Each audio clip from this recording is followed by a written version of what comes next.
Believe it or not, it's the Greek of the week. I thought I would go ahead and do the next verse in Hebrews 8.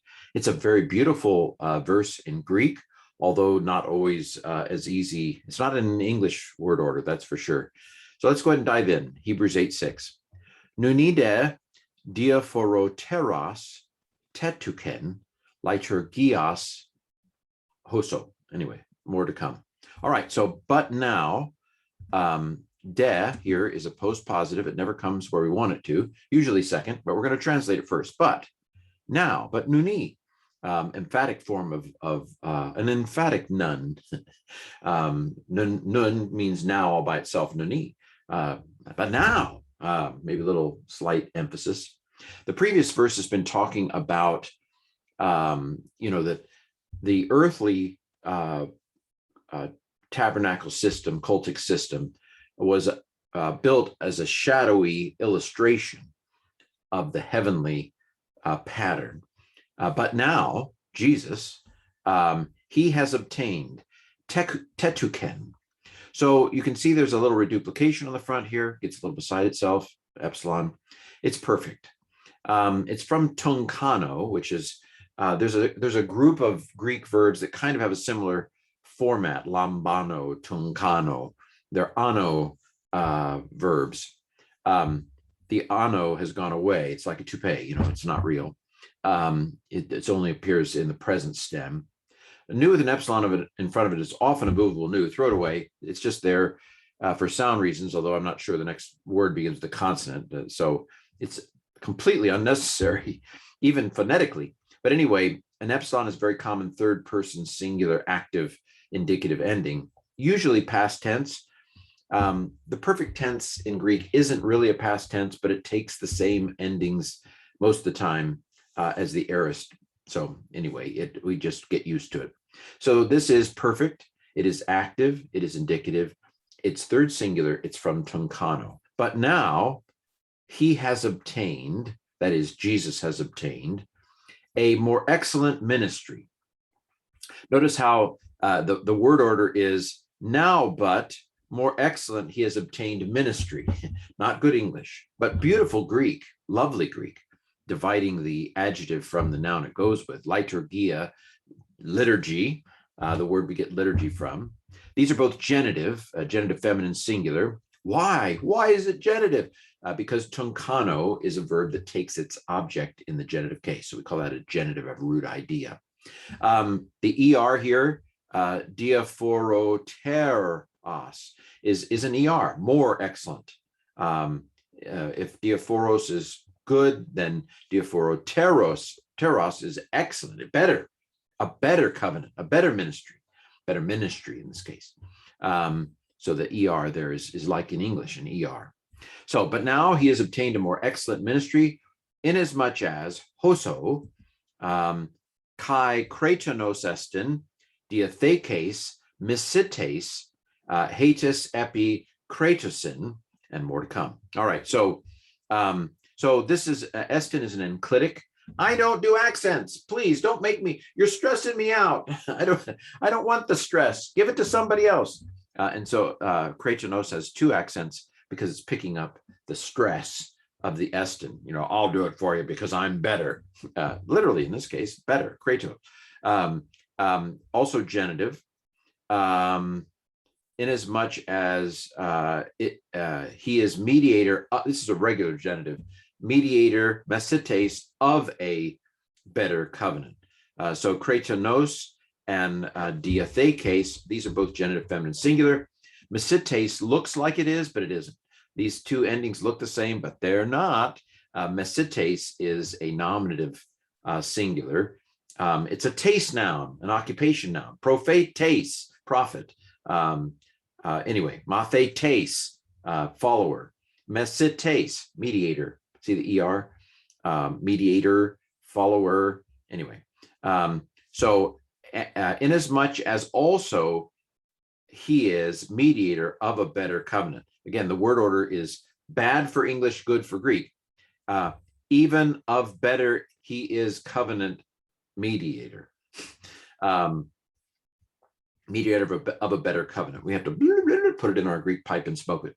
All right. So, but now Jesus has obtained and still has, perfect tense, a more excellent ministry, inasmuch as also he is mediator of a better covenant, which upon better, hatus is a it's a conditional relative, isn't it? Hostis. And the fun thing about hostis is it's kind of two words that have been put together, hos and tis.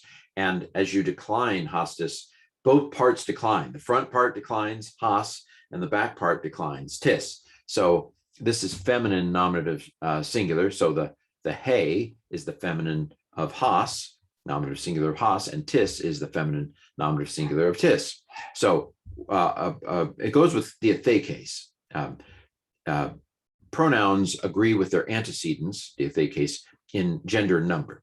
So hatus is feminine singular, so it matches diathekes, which is feminine singular. They don't necessarily match in case, because the case of this relative pronoun is going to depend on how it's being used in its relative clause. I'm talking a lot, but if you're a beginner, this is probably beyond you a little bit. But anyway, if you do it long enough, you'll get it.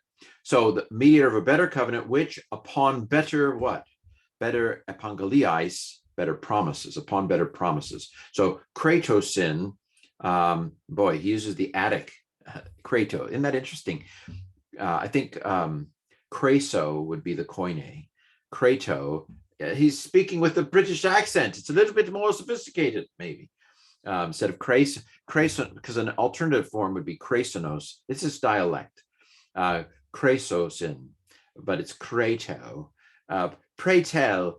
Anyway, so this is a little bit maybe an artificial sophistication. Maybe, oh, you're talking all snooty, you author of Hebrews. You're so educated, you.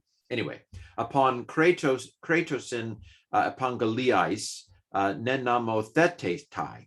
Nenamothetetai. Say that 10 times fast. All right. Upon better promises, it has been put into effect. So this is dative plural. This is dative plural.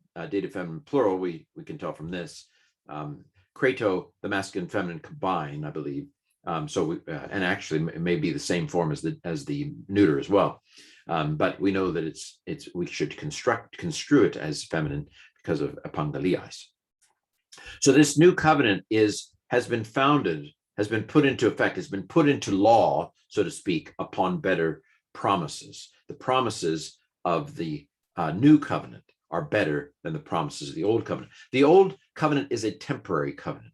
It is an interim covenant, the old covenant. The new covenant is a permanent, eternal covenant. All right, so nenamothetetai. So you can see that the first letter got a little beside itself, just like this, so it's perfect. That means it's completed. It's still in effect. The new covenant is still in effect. So this is perfect. Namothet teo, I think it is. So the theta epsilon is part of the word. Just ignore it. The ending's been shoved right on the stem. It's a contract verb, teo, I think. So that happens in the perfect passive.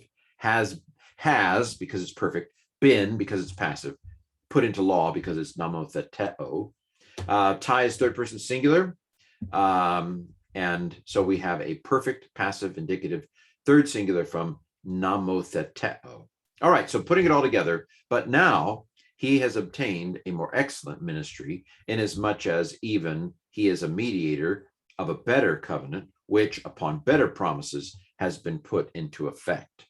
And if we go back to chapter 7, we saw this word namotheteo used in Hebrews 7 of the first covenant. So it's, in a sense, the new covenant is a new law.